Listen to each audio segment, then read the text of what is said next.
ഇന്നത്തേത് ചോറും മൈദയും വെച്ചിട്ട് ചെയ്തെടുക്കുന്ന ഒരടിപൊളി റെസിപ്പിയാണിത്. അത് പൊറോട്ടയേക്കാളും ചപ്പാത്തിയേക്കാളും 10 മടങ്ങ് രുചിയിലാണ് നമ്മളിത് റെഡിയാക്കി എടുക്കുന്നത്. നിങ്ങളാരും ഇതുവരെ ട്രൈ ചെയ്ത് നോക്കിയിട്ടില്ലാത്ത റെസിപ്പിയാണ്. അപ്പോൾ ഇതുണ്ടാക്കുന്നത് എങ്ങനെയെന്ന് കണ്ടു നോക്കാം, വീട്ടിലേക്ക് പോവാം. അപ്പോൾ അതിന് വേണ്ടിയിട്ട് ഞാൻ മിക്സിയുടെ ജാറിലോട്ട് 1 കപ്പ് ചോറും 1/2 കപ്പ് വെള്ളവും അതുപോലെ തന്നെ ഒരു കോഴിമുട്ടയും 1 ടീസ്പൂണ് പഞ്ചസാരയും ഇതിലോട്ട് ആവശ്യത്തിനുള്ള ഉപ്പും ചേർത്ത് കൊടുത്തിട്ട് നല്ല ഫൈൻ പേസ്റ്റ് ആക്കിയിട്ട് നമുക്കൊന്ന് അരച്ചെടുക്കാം. അരച്ചെടുത്തിട്ടുള്ള ബാറ്റർ നമുക്കൊരു ബൗളിലേക്ക് ഒഴിച്ചു കൊടുക്കാം. ഇനി ഇതിലോട്ട് ഒരു 2 കപ്പ് മൈദ നമ്മൾ ഇട്ട് കൊടുക്കുന്നുണ്ട്. ഈ സെയിം മെത്തേഡിൽ നിങ്ങൾക്ക് ഗോതമ്പ് പൊടി വെച്ചിട്ടും ചെയ്തെടുക്കാവുന്നതാണ്. ഇനിയിപ്പോൾ ഇത് കൈ വെച്ചിട്ട് നമുക്കൊന്ന് മിക്സാക്കി കൊടുക്കാം. വേറെ വെള്ളം നമ്മൾ ഇതിലോട്ട് ചേർക്കുന്നില്ല. നമ്മൾ ചോറ് അരച്ചെടുത്ത ആ ഒരു വെള്ളം മാത്രമാണ് ഇതിലേക്ക് ചേർത്തിട്ടുള്ളത്. നമ്മൾ ഇത് 1-2 മിനിറ്റ് നമുക്കിതൊന്ന് കുഴച്ചെടുക്കാം. ചോറ് ചേർത്തെടുത്തത് കൊണ്ടിട്ട് തന്നെ നമുക്ക് ഒരുപാട് കുഴച്ചിട്ട് ബുദ്ധിമുട്ടേണ്ട ആവശ്യമേ വരുന്നില്ല.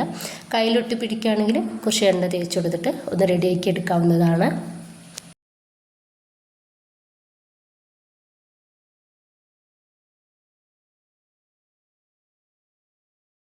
ഇനിയിപ്പോൾ ഇതാ 1-2 മിനിറ്റ് നമുക്കിത് റെസ്റ്റ് ചെയ്യാൻ വേണ്ടിയിട്ട് മാറ്റാം. കൂടുതൽ സമയം റെസ്റ്റ് ചെയ്യണ്ട, കാരണം നന്നായിട്ട് സോഫ്റ്റ് ആയിട്ടാണ് നമ്മൾ ഇരുമാവിരിക്കുന്നത്.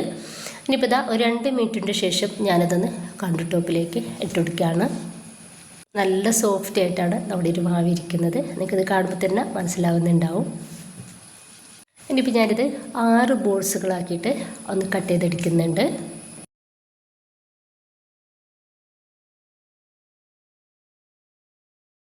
ഇപ്പോൾ ഓരോന്നും ഞാനിതാ ഇതുപോലെ ബോൾസുകളാക്കിയിട്ട് ഒന്ന് മാറ്റിയിട്ടുണ്ട്. ഇപ്പോൾ ഞാൻ കുറച്ച് മൈദ എടുത്തിട്ടുണ്ട്. ഓരോ ബോൾസും ഈ ഒരു മൈദയിലൊന്ന് ഡിപ്പ് ചെയ്യുക.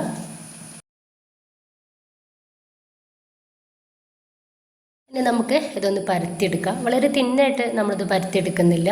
ഒരു ചെറിയൊരു കട്ടിയിൽ, ഏകദേശം നമ്മൾ ചപ്പാത്തിക്കൊക്കെ പരത്തിയെടുക്കില്ലേ, ആ ഒരു രീതിയിൽ നമുക്കിതൊന്ന് പരത്തിയെടുക്കാം.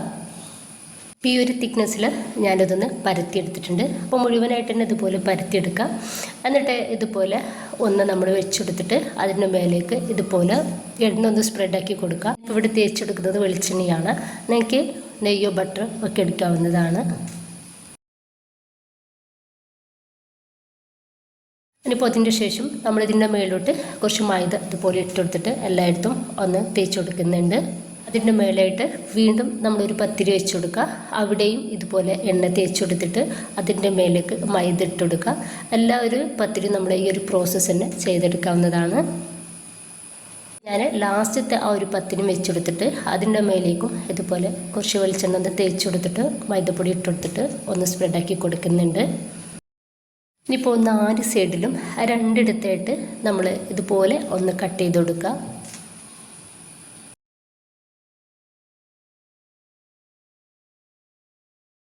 ഇനിയിപ്പോൾ ഇതാ ഒരു സൈഡിൽ നിന്നും ഇതുപോലെ മടക്കി കൊടുക്കുക.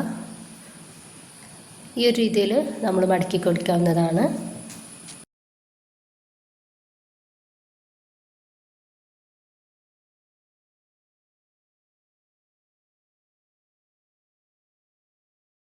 അപ്പോൾ അതാ ഈ ഒരു രീതിയിലാണ് നമുക്കിത് കിട്ടുന്നത്. ഇനിയിപ്പോൾ നമുക്ക് ഇപ്പം തന്നെ ഇതൊന്ന് പരത്തിയെടുക്കാം.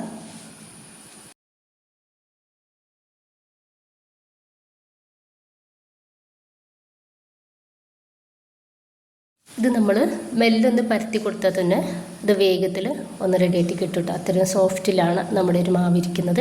അപ്പോൾ ഞാനിതാ ഈ ഒരു രീതിയിൽ ഇതൊന്ന് പരത്തിയെടുത്തിട്ടുണ്ട്. നമ്മൾ ചെയ്തെടുക്കുന്നത് എന്താണെന്ന് വെച്ചാൽ നൈഫ് വെച്ചിട്ടോ അല്ലെങ്കിൽ ഇതുപോലെ എന്തെങ്കിലും ഒന്ന് വെച്ചിട്ട് ഈ ഒരു ചെറിയ രീതിയിൽ ഒന്ന് കട്ട് ചെയ്തെടുക്കുക. നമ്മൾ നൂൽ പൊറോട്ടക്കൊക്കെ കട്ട് ചെയ്തെടുക്കൂലേ, ആ ഒരു രീതിയിലല്ല, കുറച്ചൊരു വലുപ്പത്തിലാണ് നമ്മളിതൊന്ന് കട്ട് ചെയ്തെടുക്കുന്നത്. ഇപ്പോൾ ഇതാ മുഴുവനായിട്ട് തന്നെ നമ്മൾ ഈ ഒരു രീതിയിൽ ഒന്ന് കട്ട് ചെയ്തെടുക്കാം. അതിന് ശേഷം ഇനി നമ്മൾ ചെയ്തെടുക്കുന്നത് ഇതാ ഇതുപോലെ ഈ ഓരോന്നും ഇങ്ങനെ റോൾ ചെയ്തിട്ടെടുക്കാം.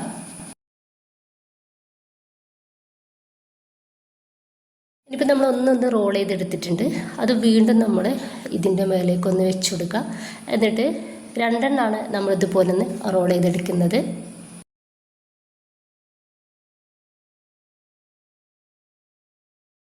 ഇത് വളരെ സിമ്പിളാണ്, അതുപോലെ കാണാൻ നല്ല അടിപൊളിയായിരിക്കും കേട്ടോ. അപ്പോൾ ഇതുപോലെ തന്നെ ഞാൻ മുഴുവനായിട്ട് തന്നെ ഒന്ന് ചെയ്തെടുത്തിട്ടുണ്ട്.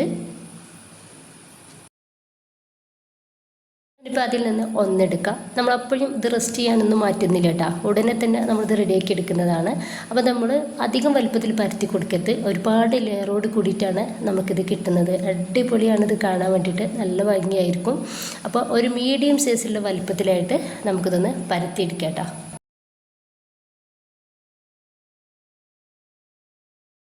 അപ്പോൾ ഈ ഒരു വലിപ്പത്തിലാണ് ഞാൻ ഇതൊന്ന് പരത്തിയെടുത്തിട്ടുള്ളത്. അപ്പോൾ അത് അടിപൊളിയാണ് കാണാൻ കേട്ടോ, ആ ഒരു ലെയർ നല്ല ഭംഗിയായി നമുക്കിത് കിട്ടും. അപ്പോൾ ഇത് വീഡിയോയിലും കാട്ടി നന്നായിട്ട് ക്ലിയർ ആയിട്ട് കാണുന്നത് ഫോട്ടോയിലാണ്. അപ്പോൾ ഇതാ ഇതുപോലെ തന്നെ ബാക്കി കൂടി നമുക്കൊന്ന് ചെയ്തെടുക്കാം.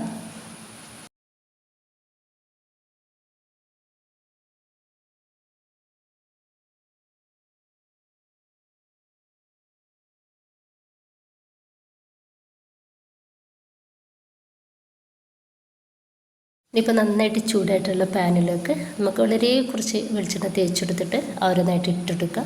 എന്നിട്ട് നമുക്കിതൊന്ന് റെഡിയാക്കി എടുക്കാം.